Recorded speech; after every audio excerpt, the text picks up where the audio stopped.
So anyway, I just wanted to mention just a couple of points about Chadwick.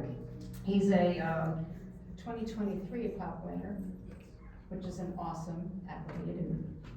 Photographer and muralist.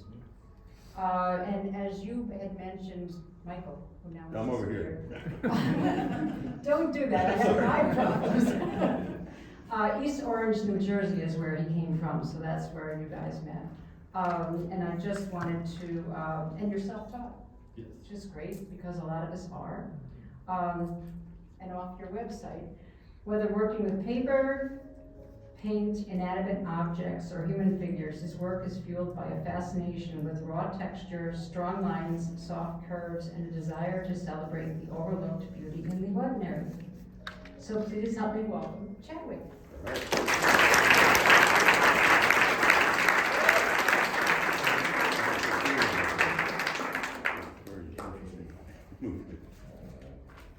I'm not nervous.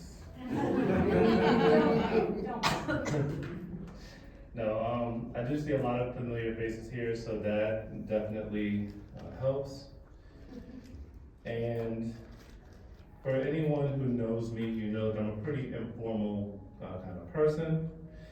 And you know that getting me to talk for an hour isn't really difficult. But I really like dialogue, I really like interacting with people. And so the hardest thing about this presentation was just kind of,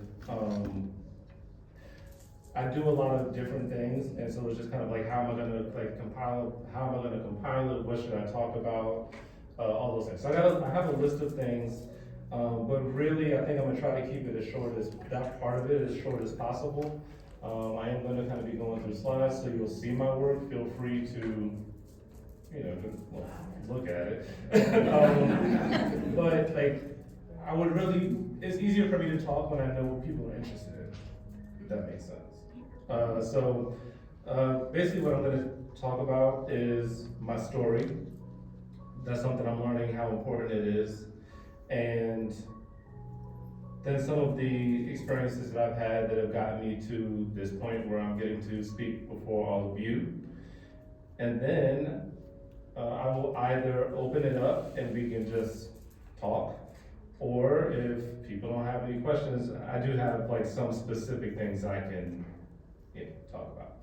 But like I said, like I really, it's easiest for me to talk when I know what people are interested in. But, all right, so with no further ado, let's see if I make this work properly. All right, so I'm Chadwick. I'm a mixed media artist. I do murals. I'm a photographer, and I'm also a teaching artist. I have my website here as well as my Instagram, and that'll pop up again later, so you'll be able to see that if you're interested after I'm done talking. So I'm just gonna start it with, in the past when I've done presentations for people, I would talk about the things that I was most interested in, which were usually, and I'm speaking to a group of artists, so I'm hoping this resonates. But it's just like the stuff that I was usually most interested in wasn't necessarily the thing. They weren't necessarily like the big accolade things. They were just kind of like the parts of the process that I was most interested in. And then people would be like, oh, that was a great talk. Why didn't you talk about X, Y, Z? So with this one, I was like, all right, let me load all the things that people, like the work that people would have known or possibly seen. Let me load that stuff up in the front, and then I can kind of go from there. So this was something at, I used to have a studio at the Baka Center, where Michael and a number of artists here have studios still. And this was my mural that I did of the mission statement. And as you can see, if you've never seen my work before, a lot of my work is based in text. And I'm very interested in the way text looks, almost more than what it says.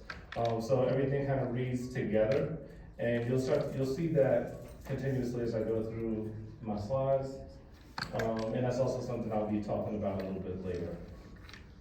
I got to participate in the Black Lives Matter mural in Charlotte in 2020.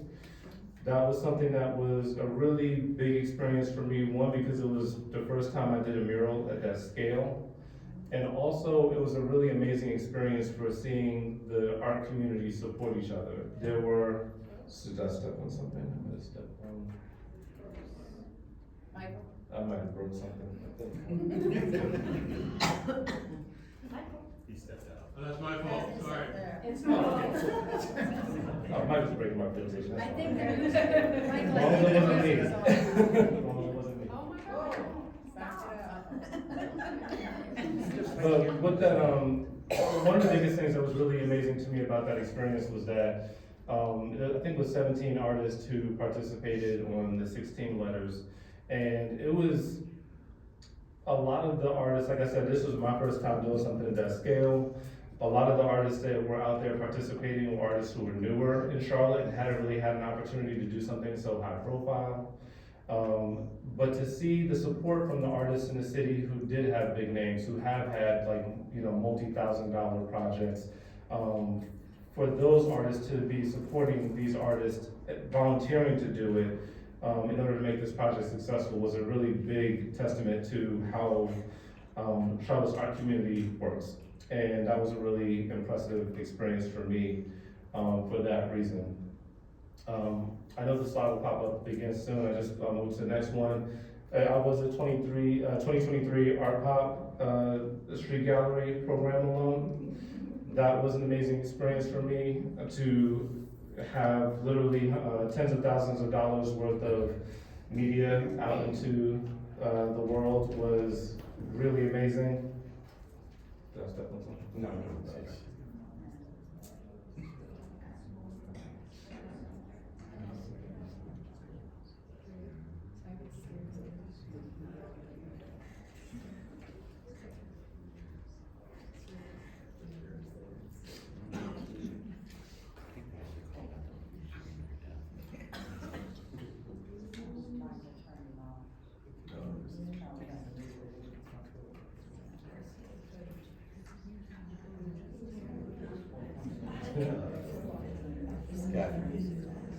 Where Allison is?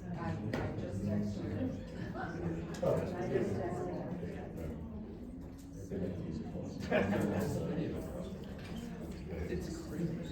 It's fixed now. How many percent is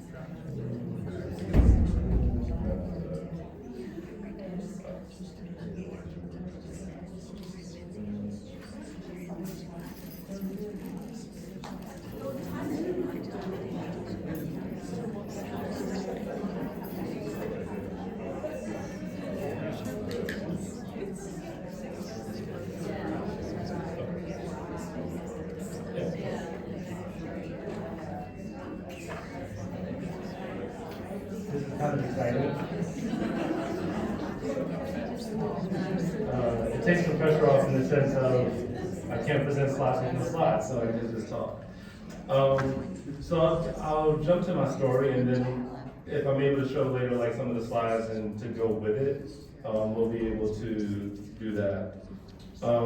But yes, I was born and raised in East Orange, New Jersey, which is about, it literally neighbors North New Jersey, which is New Jersey's largest city. And it's about 30 minutes outside of New York if you can manage to catch it without traffic, which is pretty rare, but possible. A big part of my the influence of my work, a big part of it, I would say I'm very much, the things that drive my work and like my sensibilities definitely came from that home. I consider Charlotte a money city. When I say a money city, like it's a banking center.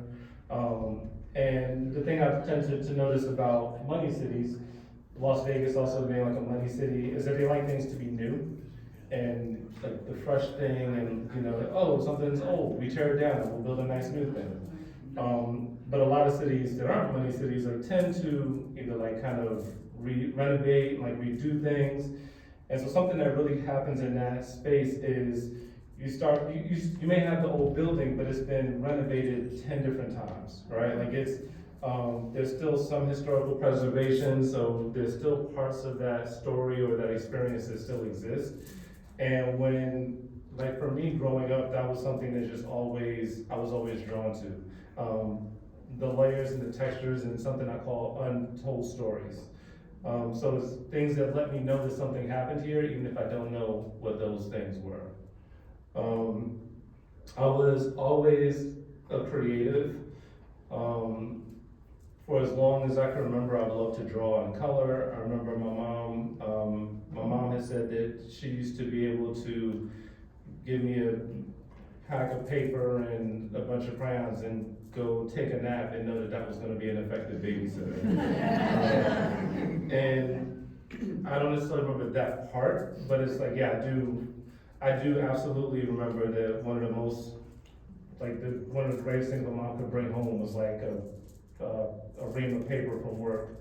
And I would just be so excited when she brought a new one home and I could just go through and like draw, and that was probably my favorite way of playing. I grew up in a religious home life. I grew up under Jehovah's Witnesses. I was pretty devout in it for a long time. It's interesting now because I don't know exactly how to talk about my experience, but overall I would say it was pretty good, though odd. But I mention it mostly because there are certain ways in which it's influenced my art, for positive and for negative. And if anybody has any questions, that's something like it'd be easier for me to expound on it if somebody had a specific question about it. So one of the interesting things about a story, and I guess this is something I want to share with everybody about stories themselves, is I think it's very easy we live our lives every day. Like we're the main characters and we show up and it gets kind of boring. It's just like every day feels like, well, I won't speak for everybody, but you know, it's like what's new? It's like, I'm living, you know, doing stuff. And I think it's very easy to think that your story isn't important, but it really is. It's really something that people can connect to. And as I started to try to pay more attention to my story, it's been interesting to see like how different things that I didn't really recognize what they meant in the moment, like how they have gotten me here. So one of the early things that I remember is that in elementary school, I was always interested in handwriting. So the first significant memory I have was in the 4th grade. I had gotten some kind of note that was supposed to go home and be signed by my parents. I was probably talking too much in class or something like that. And I didn't want to show my parents this note, and I learned cursive in the 3rd grade. And I had gotten to the point and I liked my mom's handwriting. So I had already gotten to the point where I had learned to mimic her handwriting. And so I forged a signature on this note. And also, in true Chadwick fashion, I think the reason I got caught was because I procrastinated on signing it. And so I think I was signing it right before I was supposed to give it to the teacher, so she might have like caught a glimpse of something. And was like, wait a minute, so. And when my mom saw it later, like when my mom saw it, we have whatever talk we have to have about that, but like she said, like had I not signed it, I don't know if I would have known I didn't, like it looked like her handwriting. And then I can remember the girls, there was LaKira Hawk in my 4th grade class, so I loved her handwriting and I tried to mimic it. And by that point I kind of had my own handwriting style. My mom used to say, like, she probably said letters too big. It looks droopy. I didn't think so. I think she was right, but I didn't think so at the time. And then my neighbor, Latasha Thomas, I loved her handwriting. And like, so these people, like, I would imitate people's handwriting, not for any nefarious purposes, but just because I really wanted to learn how to write. In middle school, graffiti was something that I saw around me a lot, and I started to get an interest in graffiti. And I remember in middle school, there was this kid that was into graffiti, and he would like show me certain things, and I was never one to go out and like write on walls and stuff like that, but I knew people, but later I knew people who did, and like I was friends with those people, and I definitely like would learn things about like hand style and writing. So now I can appreciate that it makes perfect sense that text is such a large part of my work. When I went to high school, I'll say my parents weren't artists, but they were always supportive of my creativity, or supportive as they knew how to be. And so when it was time for me to go to high school, I was going to a trade school, and their thought was like, well, you like to draw, you should take drafting, or architecture, or drafting. Which made sense to me, and like appealed to me, and so I did. And there's something I'll be able to show at some point later, but basically I developed a love for technical drawing in high school. And in my high school, in my shop class, in my drafting class, there were also 3 graffiti writers. So it was really interesting, like how, like this training of sorts of like learning a graffiti style, and like learning hand styles and lettering styles, as well as just like these technical ways of drawing, was just a really interesting influence. That's still something that it influences my work today, and it's something I really want to influence more, especially like the architectural aspect of things, like kind of blending the two. I didn't pursue, so after elementary school, I didn't really do a lot of art where it was like me making things that had like a beginning, middle, and end. It was, I was always doodling on things, doodled in notebook, doodled in class. When I was, like I said, I was a Jehovah's Witness when I was at the Kingdom Hall. I'm doodling during the meetings. If I'm talking on the phone and not really paying attention, there probably shouldn't be anything on the table, because I probably start doodling on it. So I remember like when I was in high school, my mom used to get on me about doodling on bills, because I really wasn't like paying attention to what I was writing on, but it was constant. And then in my early adult years, I wanted to design t-shirts. And so skateboard magazines, I think, were usually the primary things that like really, the graphics on like skate decks and skateboard shirts and things like that, those were the things that really made me excited about designing t-shirts, so I would buy skateboard magazines a lot. And then that kind of expanded to me buying magazines a lot. And that pushed me into the space of wanting to learn photography. Because, yeah, like I said, the graphics in the skateboard magazines, and then the images, and then kind of falling in love with magazines and looking at different types of magazines, especially like fashion magazines and things like that, and looking at editorial spreads. Like I love that type of imagery, and so it pushed me to wanting to learn photography. So I was about 23 when I picked up a camera for the first time. A friend of my mom was a photographer, and she kind of got me interested in like, she would encourage me as I kind of go out and just take pictures and be excited about them and show them. And that's kind of my New Jersey history. So when I was in New Jersey, I didn't really do a lot of like, I wasn't in the art community, but I always loved art. I had some friends who, like one in particular, who was a creative person, and we were always like hanging out and brainstorming about ideas, but I didn't really start making art with an intention to share it until I moved to Charlotte, which was in 2007. And within a year of me moving here, I decided to go to Art Institute of Charlotte for graphic design. And it was useful, and I only did the first year. I moved to Charlotte, I was putting myself through school, I was 27, I didn't have a car, the public transportation system leaves a bit to be desired. So at that point, I was working nights at FedEx, so it was like literally I was spending most of my day in transit, literally. And I remember I was in a typography class, and he wasn't talking to me, but the teacher was saying to the students, and I forget why, but he was like, you think that, you just come in here, you do the homework, and you do the assignment, that you're gonna be successful? And he's like, but it's really the things that you're doing outside of class that are gonna make you successful. The internships, the networking, the reading trade publications to keep up with what's new. And like all these things he mentioned, and as a person who was struggling to stay in school, I just thought, oh, so like the stuff that's really gonna make me successful, I can do outside of this space. And so that was my permission to leave that experience. I did get something out of it in terms of a lot of the fundamentals classes were beneficial. And I did make a friendship that I think was worth the $20,000 that I spent that year. But that's pretty much like what I got out of that particular experience. But also, I started to connect with the artist community in Charlotte. And I have a good friend, Catherine. She works at Halo Tattoo Studio now. She's a tattoo artist.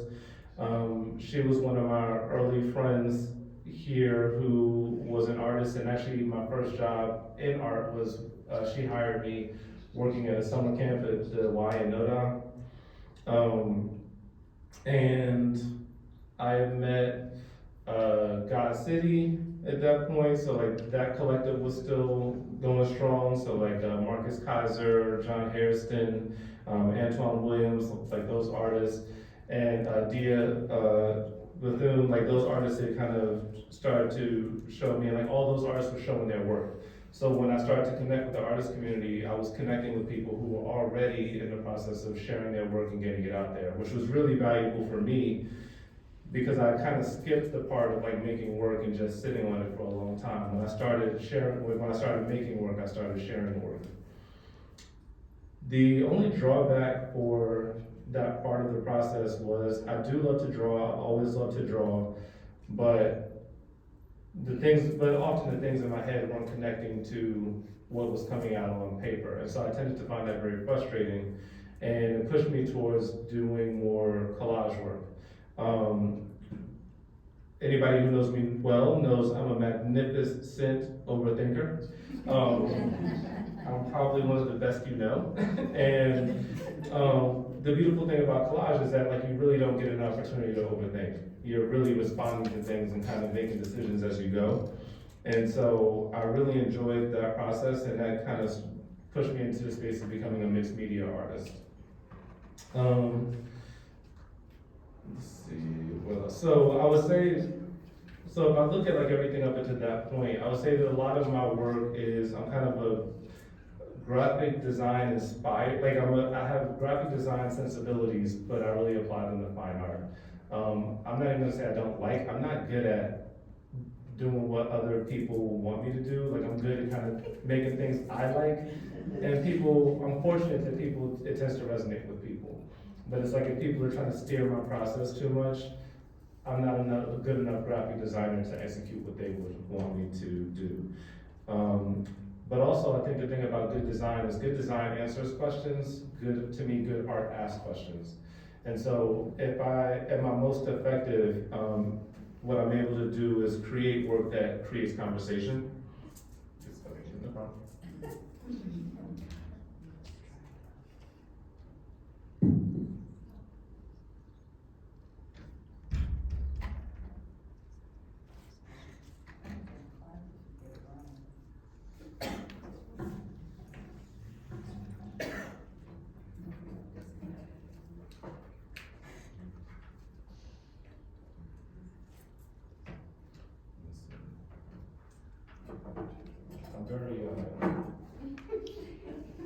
I'm enjoying how far I've been able to get talking about my work without showing my work. And when we're done, if necessary, I mean, like, it's a slideshow. The computer's working, so it's just not connecting to this. So I can put the slideshow up so people can see what my work is. Is there a way that it's connected from here at all? What's that again? Is there a way that they've had to connect from here? The only thing, when I came up, everything was already squared away, so it was like the only thing I was literally standing right here, and when it stopped, so I was thinking maybe that disconnected something, but everything else seems to be good. And then you can, yeah, that's sort of the stuff. So let's see. All right, so I want to do this. This might be fun unless it goes wrong. So, since I don't have a way to show my work, and I know that some people here know my work, I would be interested for someone who knows my work to ask me a question about my work, and if they can, for context, maybe give like a description of what they know about my work. Ben. Well, first, I wanna make sure the chair recognizes you. So you talked about your art before, and we saw a little bit where it's very text-based, very graphic, very negative space. And you also mentioned, jokingly, your tendency to overthink and procrastinate. I know I was fortunate, along with some other people here, to see the beginnings of your 100-day challenge and how you attacked that as both a visual art challenge and a challenge to try to overcome those two things. Can you talk about that a little bit? Sure. So there's an online challenge called the 100-Day Project. Thank you, great question, though. There's an online challenge called the 100-Day Project, and in 2024, I decided that there was a process, or one main process, but like a series of processes that I really started to like for a few years, but I hadn't really developed it into anything. And I knew that my thought was basically like, well, if I do this 100-day project with this process that I don't really know what I'm trying to do with it, I'm gonna have to do it every day. I'm gonna get bored with it. And that's gonna push me to develop it in some way, or like to kind of pivot and to make some new decisions. And what a mantra for me in the last year or so has kind of been, do one small thing consistently, watch something big happen. And so my whole thing with that process was like, let me just show up to do this thing and let's see where it goes. I didn't have an intention for like doing this 100-day project. It was just like, let me start it and see how it pushes and shifts my work. And so I did, and as expected, I got bored with it at certain points. But I set very simple parameters with that project, and there were days where like I missed, like at the end of it all, like I did do 100 days, they weren't all consecutive, but it's like I did do the 100 days. And it definitely pushed my work, and it definitely pushed my work in different ways, and I made it easy for me to do something that was simple. And the really great thing was a full circle moment came when Cabarrus Arts Council earlier this year invited me to, so in addition to doing that work, I documented on my website, and Cabarrus Arts Council invited me to make that artwork a show. And so I showed, and so if you, everybody can see it wrong.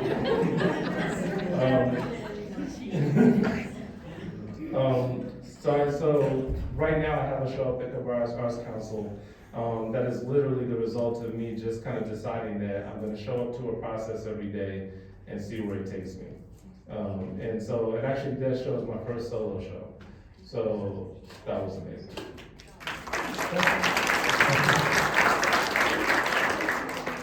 You said you were starting to associate with artists that were showing their work, and you started showing your work. Can you tell us how you started showing your work? Yes, I would love to. Without showing your work? Yeah, no, that's fine. Yeah, I get that.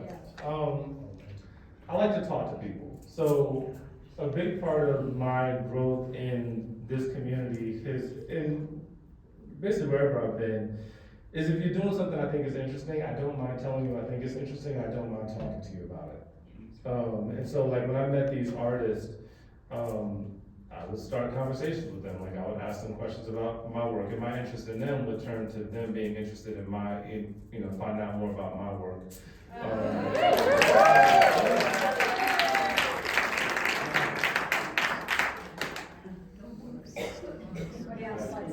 We can at least see it in there if we don't get it like down here. But yeah, so for me, like a lot of my best experiences tend to be organic.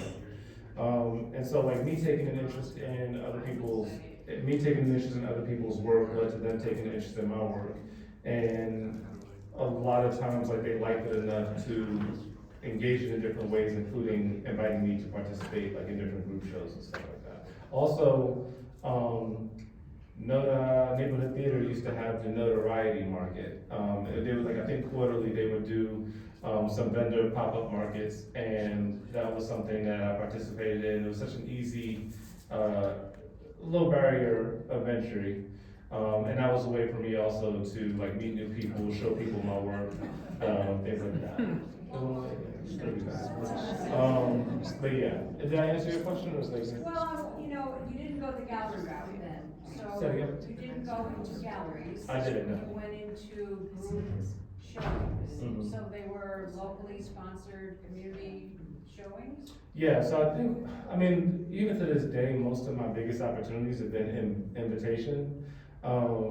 And Well, talk about this piece, now that you have something that. yeah, so this was my art pop piece, and this is actually, this was before I had done the 100-day project, but this was kind of related to, like, the process that I was doing in my 100-day project is basically these processes. So like this, like these texture things, and but I applied for art pop once with something that was just all text, and I didn't get it that year.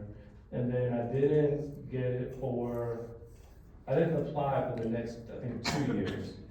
And then let me see, okay, so I can share what's interesting and I can share what's interesting to me. So yeah, so I didn't get into art pop the first time I applied. I didn't apply for 2 years, but I would pay a lot of attention to what was getting in, which is also something that is kind of either a gift or at least something that works in my favor. I tend to pay attention to how things work for people. And so the thing that I started to notice was that, like, more than anything, composition was, like, a strong composition was something that led to people getting, like, a lot of art pop entries. And so, like, I love this work, but I knew that, like, whatever I was gonna do, I needed to be more concerned with composition. And, the cool thing to me about this, I guess it's okay for me to admit it, is not really a piece. It's basically a bunch of pieces of ripped up collages. Like I took different pieces that I had and I ripped them up and then I just kind of moved them around on the table. And then when I saw something I liked, I took a picture of it. And then I had a number of pictures and then I would crop them to what the art pop board, you know, the template was. And then I just picked the one I liked the most. But the thing about it, for me, that was like, so what makes that crazy for me is like there is no original piece. Like an original piece doesn't exist, but it's like because I was focused on composition, I was able to just kind of do something loose and focus on that aspect of it. And it led to me being able to get to be able to get that opportunity.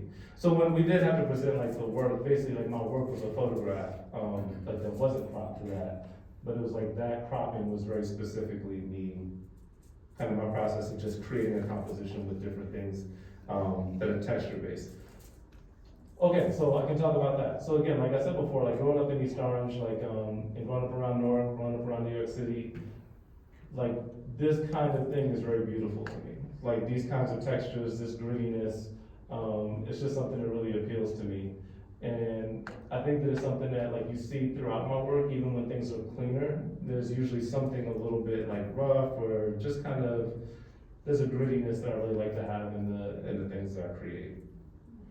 Can you talk about the materials that you use to do those? I mean, is that pen and ink, is that linoleum cuts? I mean, it's really interesting. Thank you. So they're basically they're all monoprints for the most part, except for this one kind of second end, which is me writing. Right. Everything else is basically like a monoprinting process. I've started being willing to admit for this first one, I use a bottle. Like so basically, like I'm doing monoprints, I'll paint on a piece of palette paper. Like I'll just kind of like spread out on ink on a piece of palette paper, and then kind of do different things to like mark into the surface, and then lay that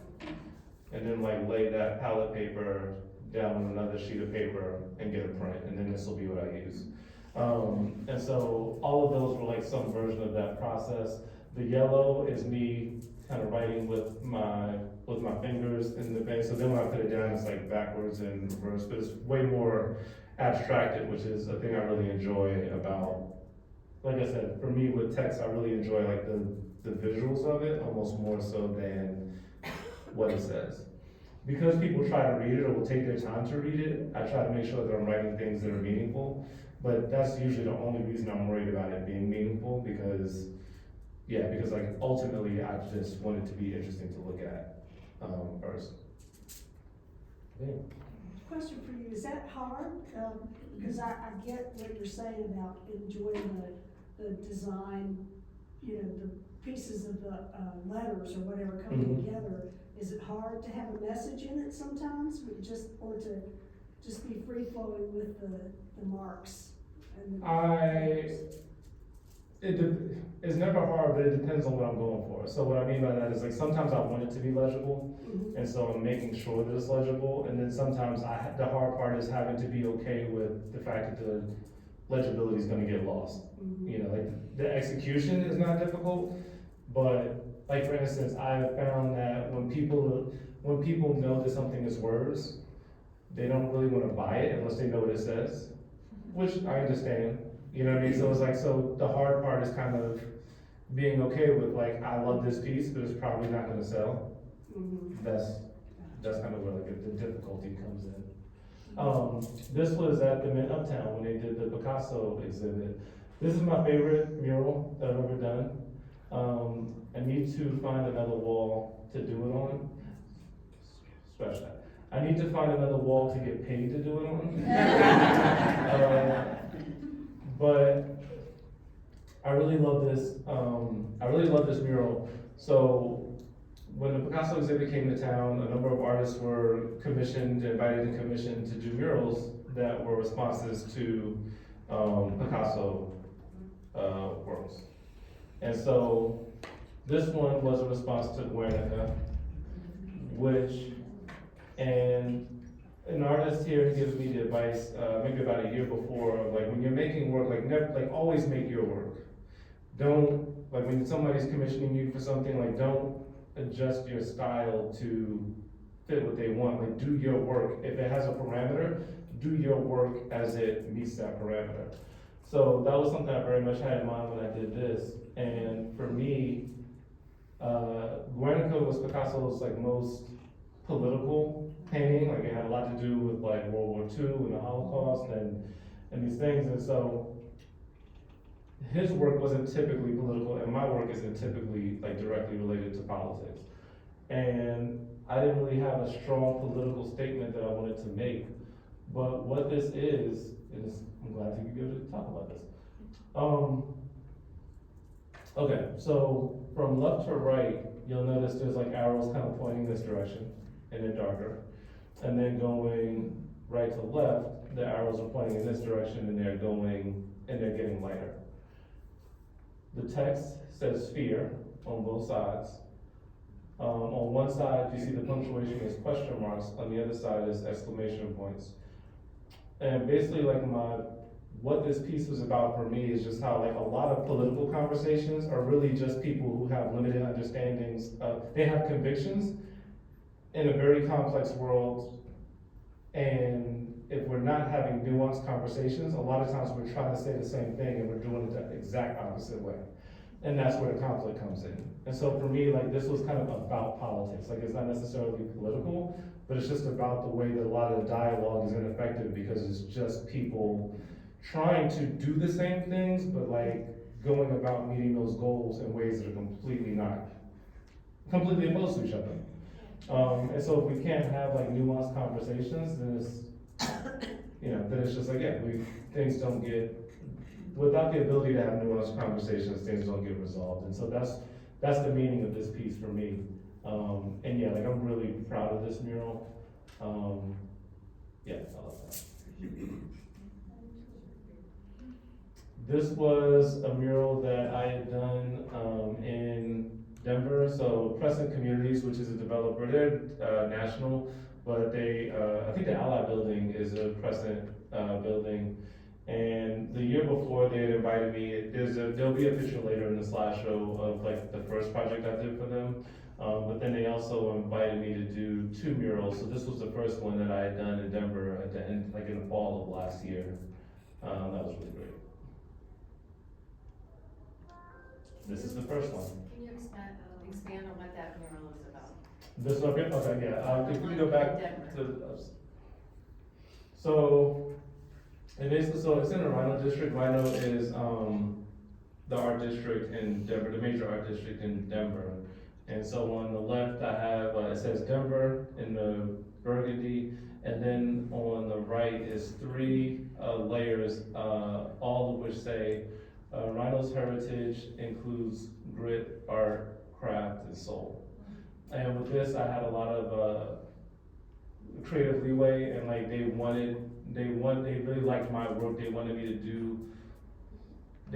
to really design it and like come up with, like make it my own, like kind of, they gave me some things to reference, and they were like, we want your response to this. And so, like I said, like I love things that are gritty, so like that's like grit, soul, craft, like that was why I wanted to put those words in it. But that neighborhood, that neighborhood in Denver is really amazing. And Denver is such a huge art city, and there's so many murals in Denver. It was really cool to be able to do something in that city. Do you name these murals? Like, does that have a name? No, I'm horrible at naming things. Just asking. Yeah, no, it doesn't have a name. And then this slide is the first thing that I had done for Crescent. So I had done their annual report, like what I'm holding in my hand is their annual report cover. And so like my work was kind of the basis for like the graphic design. And I didn't do the graphic design work, but my work was like the basis of the graphic design throughout the book. And then they also commissioned me to do 2 artworks with Together Stronger, which was like their message for that particular project. And then I have on one of my t-shirts. I got to make t-shirts. I eventually got around to that, so that was kind of really cool. And that says "Sow, Nourish, Reap, Share," even though part was covered. This was work that I got to do for Lowe's. For Lowe's 100-year anniversary, they commissioned me to do 3 murals.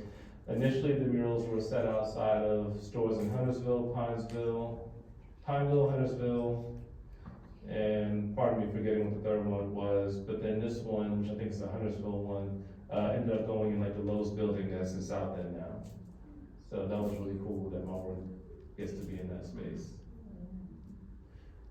This was Mooresville, that was the 3rd city. So this one was in Mooresville, so Race City, USA it says. And this was a really fun project to be able to do like 3 large scale works for Lowe's. This was something else, so the Denver project, this was the second one. This was an add-on to another mural that's not in these slides. But basically they wanted like a privacy window for the gym.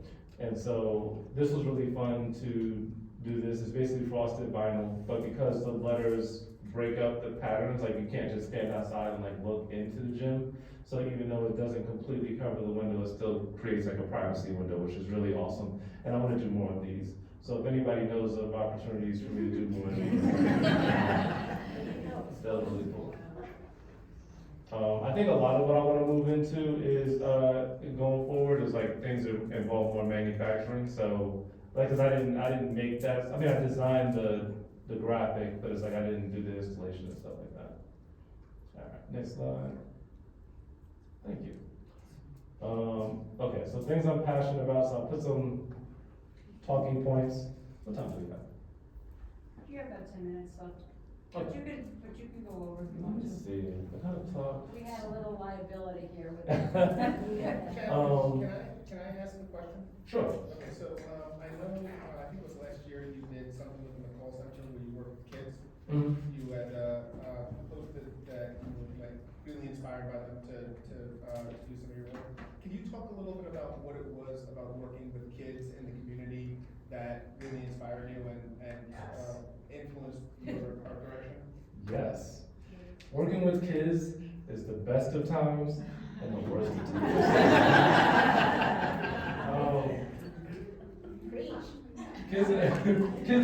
Kids, so the thing I love about working with kids is like there's no inhibitions. Like their imagination, like I love giving a kid an instruction and they follow the instruction and they just do something I completely didn't expect for them to do with it.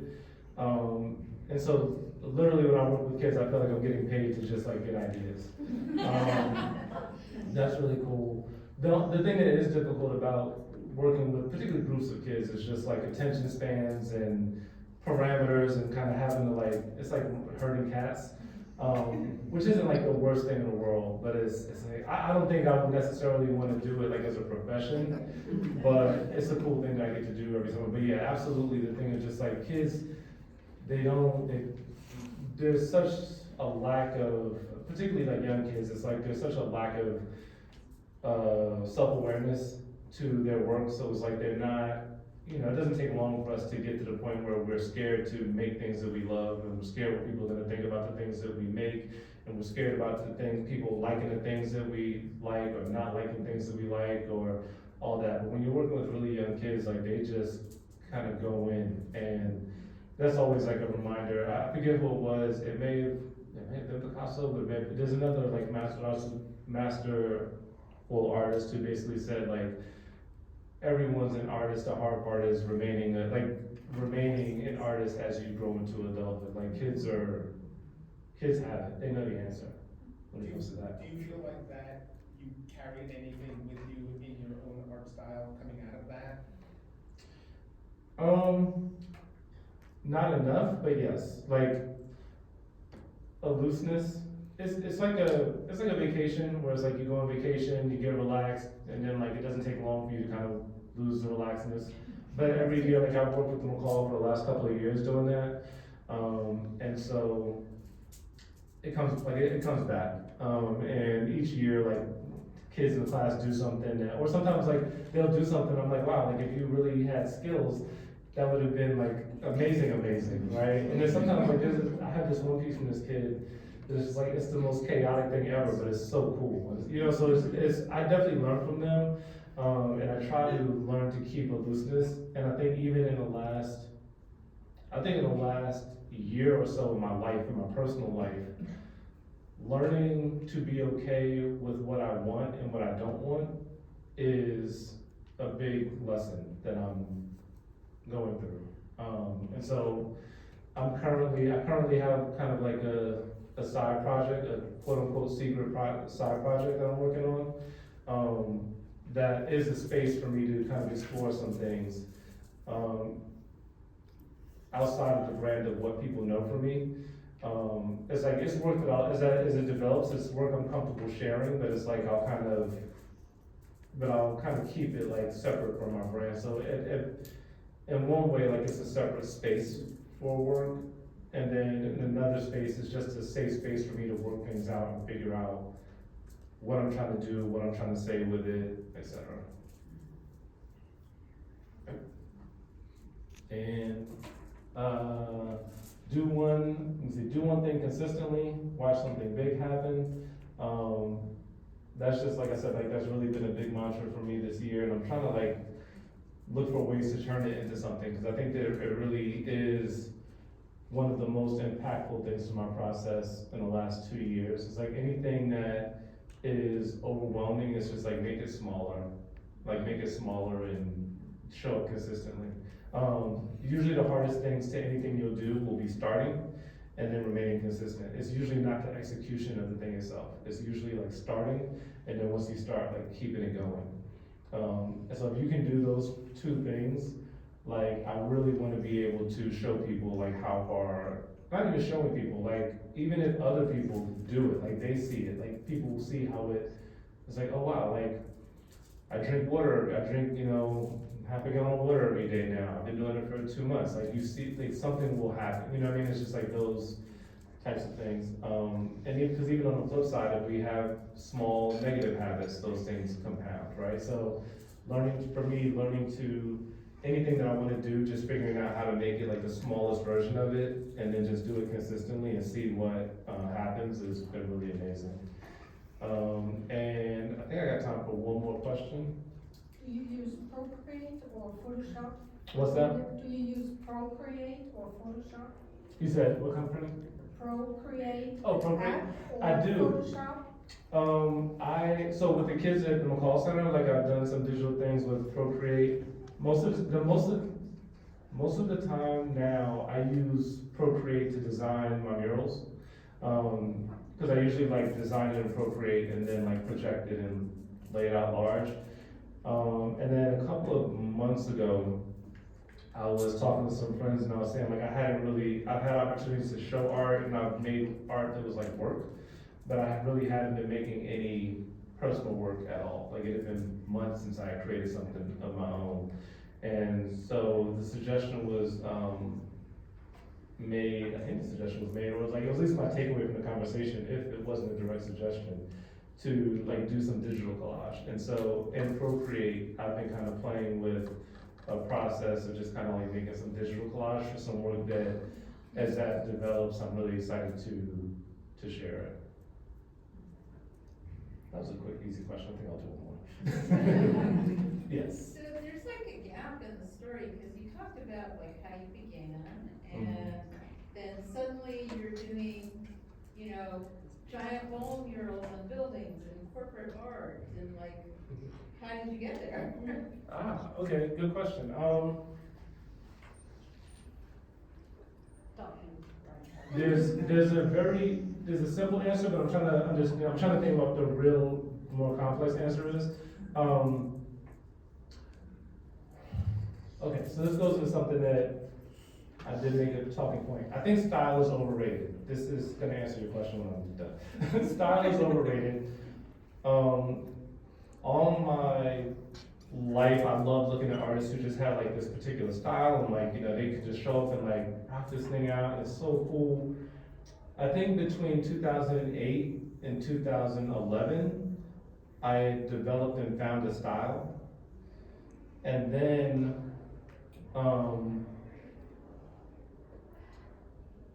I got stagnant, but I kept creating. And so I really feel like between 2011 and like 2019, I was just showing up consistently doing the thing that I love to do. So, and like sharing it and like getting it out there. So it's like my awareness of my work was growing. Awareness of my work was growing and I was getting opportunities to show. And so that was continuing to happen and it was just very gradually kind of escalating. So it's like I definitely, the way I told the story, it's a gap, but it's literally like a 7 years of me just kind of being there and doing the same thing, just very slowly, like, you know, you get new opportunities, this thing leads to that thing, and it just keeps growing. And then I think an interesting thing about the Black Lives Matter mural, I easily would have talked myself out of doing that under those circumstances. So I was invited to do it, and if I had a week to come up with that design, I would have just like overthought it, stressed myself out, and either like I wouldn't have come through on it, or I would have like bowed out. But when they reached out, like they literally had gotten permission to like do the mural, and then they were like, all right, I think I have to call on a Sunday, and they were like, we're gonna need your design tomorrow, and we're gonna be painting on Tuesday. And so it was just like, so it was very easy for me to say to myself, you're gonna get what I give you. You know what I mean? It's like they're giving me a day to do a design, so it's just like, whatever I do is fine. And that was a very formative experience of me pushing past something that I was comfortable doing. And then that experience and probably the next two experiences that I had really taught me that it's just like, if somebody believes that I'm capable of doing something and I wanna do it, say yes. Because if they think I'm capable of doing it, then I'm capable of doing it. And there's usually gonna be the resources to help you get it done.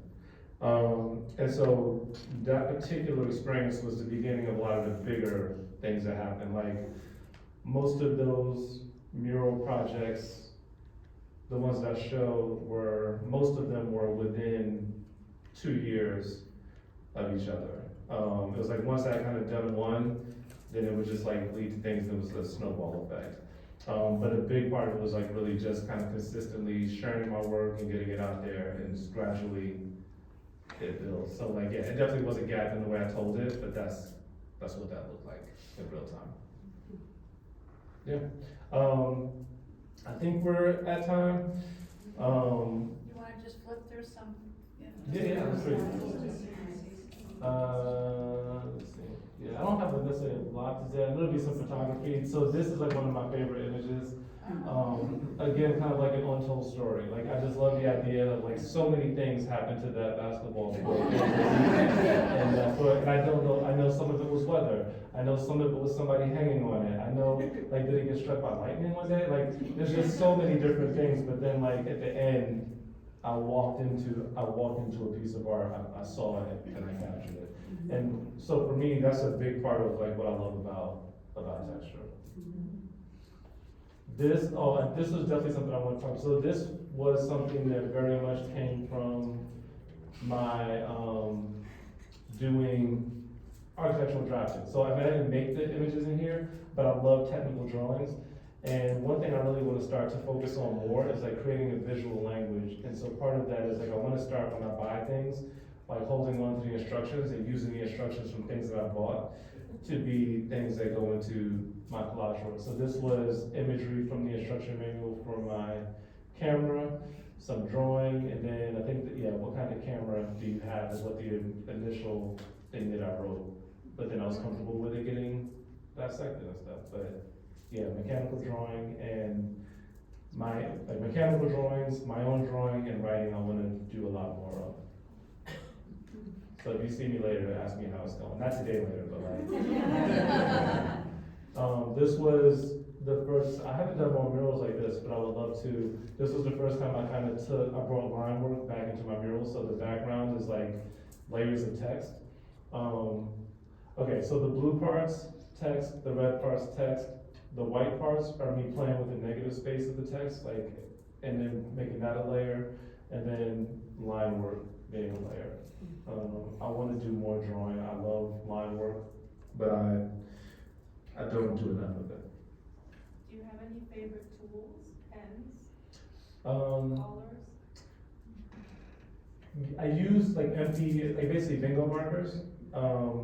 A lot of times when I'm doing my writing, scaling up most of my work is going to require me to find new tools, and that's going to be interesting. I am trying to learn to draw with brushes. I don't like pasta markers at all.